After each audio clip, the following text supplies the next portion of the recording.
जर ईव्हीएम ला दोष द्यायचा असेल तर ईव्हीएम हॅक केलं जातं हे सिद्ध करून दाखवा. अमित ठाकरे हे त्या पक्षाचे नेते आहेत.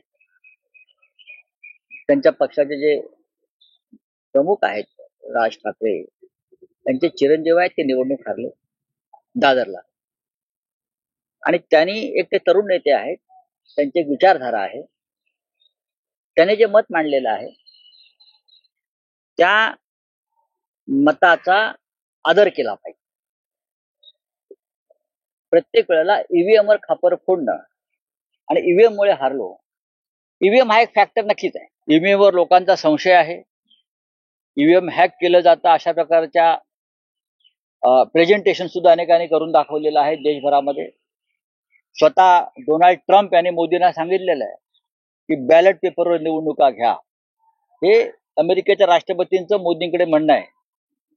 जगभरातून ईव्हीएम संशयामुळे हटवण्यात आलेला आहे. ईव्हीएम महाराष्ट्रात कशा पद्धतीनं चालवलं गेलं हे आम्हाला माहिती. तरीही एक वर्ग असा आहे, त्यांना असं वाटतं की फक्त ईव्हीएम मुळे पराभव झाला नसून मतदार यादीतले घोटाळे, पैशाचा वापर, दहशत याच्यामुळे सुद्धा आम्ही निवडणुका हरलो. अमित ठाकरे यांना तेच म्हणायचं.